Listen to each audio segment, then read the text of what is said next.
ስሜት ያላቸው ፍጥረታት በሙሉ ወደ አንድ አቅጣጫ እየተጓዙ ነው፣ ደስታን ፍለጋ። ሰውም ከነዚህ ፍጥረታት አንዱ ነው። ስለዚህ ሰዎች በዚህ ዓለም ላይ ያላቸው መሰረታዊው የህይወት ዓላማ ደስታን መጨመርና ህመምና ሐዘንን መቀነስ ነው።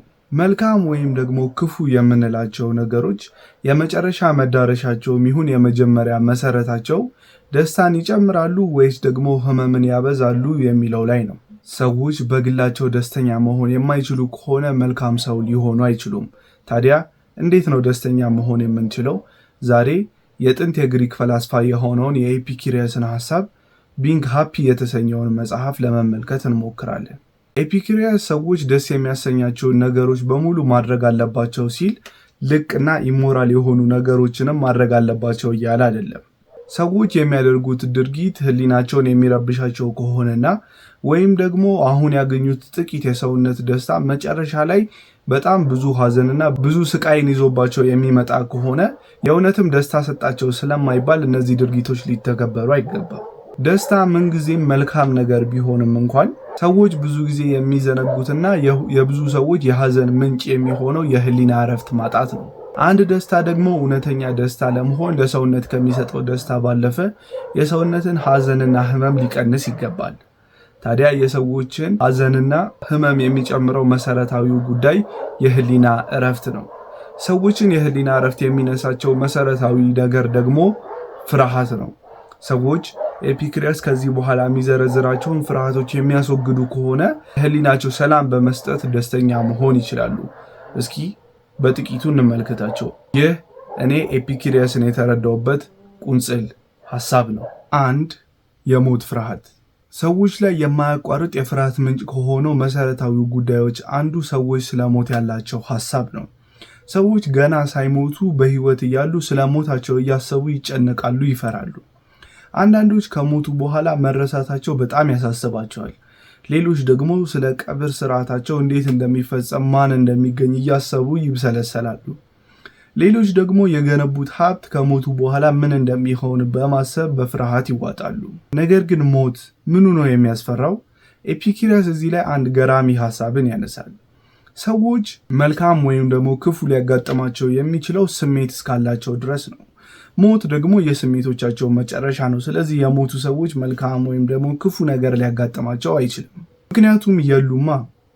ሞትና ሰዎች እኩል መኖር አይችሉም። ሞት ከመጣ ሰዎች አይኖሩም፣ ሰዎች ካሉ ደግሞ ሞት የሚባል ድራሻቸው አይኖርም። ኤፒኩሪየስ እንደዚህ ይላል፣ ሞት ካለ እኛ የለንም፣ እኛ ካለን ደግሞ ሞት የለም። እና ምንድን ነው የሚያስፈራን? ኤፒኩሪየስ እንደሚለው ከሆነ እንደው ሞት ህይወትን የበለጠ ጣፋጭ ያደርጋታል። ምክንያቱም ሰዎች ለዘላለም እንደሚኖሩ ቃል ስለሚገባላቸው ሳይሆን ያላቸው ጊዜ አጭር ስለሆነ በተገቢ ሁኔታ ደስተኛ ሆነው እንዲኖሩ ስለሚቀሰቅሳቸው ነው። ታላቁ የሰዎች ጠላት ሞት ለእኛ ምንማችን አይደለም። የሚጠብቀን ህመም ትርጉም አልባ ነው። አለመኖር። 2. አማልክትን መፍራት። ኤፒኩሪየስ የኖረው በጥንት የግሪካውያን ባህል ስለሆነ እሱ የሚጠቀመው ቃል አማልክት የሚለውን ነው። ምክንያቱም በጥንታዊ የግሪካውያን ባህል ብዙ አማልክት ስላሉ ነው። ነገር ግን አሁን ላይ ብዙ ተከታይ ያላቸው እምነቶች ክርስትና፣ እስልምና እንዲሁም አይሁዳዊነት በአንድ አምላክ እናምናለን የሚሉ ስለሆኑ አሁን ላይ የተለመደው ቃል አምላክ የሚለው ነው። ስለዚህ ቃላቶችን ማቀየር ትችላላችሁ። ለኤፒኩሪየስ ወሳኙ ጥያቄ የትኞቹ አማልክት ናቸው በእርግጥም አማልክት የሆኑትና መመለክ የሚገባቸው? እነዚህ አማልክት ፍጹም የሆኑ ከሆኑ በራሳቸው የበቁና እንዲሁም የተባረኩ ከሆኑ ብቻ ነው እነዚህን አማልክት ልናመልካቸው የሚገባው። ነገር ግን እነዚህ አማልክት ፍጹምና በራሳቸው የበቁ ካልሆኑ የማምለክ ግዴታ የለብንም። ሰዎችን ሌላው የህሊና እረፍታቸውን የሚነሳቸው መሰረታዊ ተግባር የሚያደርጉትን እያንዳንዱን የዕለት ተዕለት ተግባራቸውን ይሄን ባደርግ አማልክቱ ይናደዱብኛል፣ ይሄን ባደርግ አማልክቱ ይደሰቱልኛል፣ ይሄን ባደርግ ይቆጡብኛል የሚል ሐሳብ ነው። ነገር ግን መናደድ፣ ማዘን፣ መደሰት ፍጹም ያለመሆን ምልክት ነው። አማልክቱ በእርግጥም ፍጹምና በራሳቸው የበቁ ነው የምንል ከሆነ በእርግጥም ሰዎች በሚያደርጓቸው የዕለት ተዕለት ስራ ግድ ሊሰጣቸው አይገባም። ሰዎች የሚያደርጉትን መልካም ተግባር እነዚህን አማልክትን በመፍራት የሚያደርጉት ከሆነ በእርግጥም እነዚህ ሰዎች መልካም ሰዎች ነው ማለት አንችልም። ምክንያቱም አንድ ሰው ያንን ተግባር የሚያደርገው ተገዶ በፍርሃት ምክንያት ከሆነ ያ በፍርሃት የተደረገው ድርጊት የአድራጊውን መልካምነት የሚያሳይ ስላልሆነ ነው። ደስተኛ ሆኖ ሞትን ሳይፈራ አማልክትን ሳይፈራ ነገር ግን ከሚከተላቸው ሰው የሚወጣ ተግባር ምን ያክል መልካም ነው የሚልን ጥያቄ ኤፒኩረስ ይጠይቃል። አማልክት በእርግጥ አሉ፣ ነገር ግን ማህበረሰብ እነዚህ አማልክት እውነተኛ ናቸው ስላላቸው እነዚህ አማልክት እውነተኛ አይሆኑም።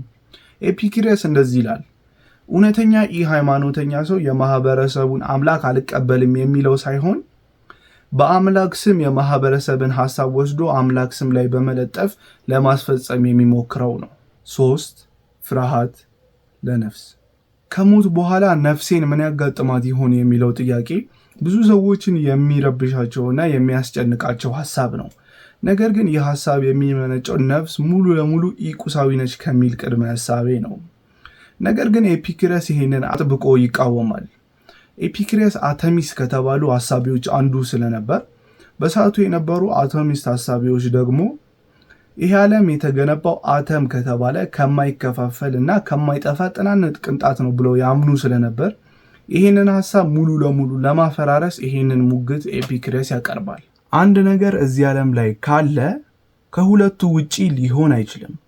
ወይ ከቅንጣት የተሰራ የቅንጣቶች ውጤት ነው፣ ወይ ደግሞ ምንም ቅንጣት የሌለበት ባዶ ቦታ ነው።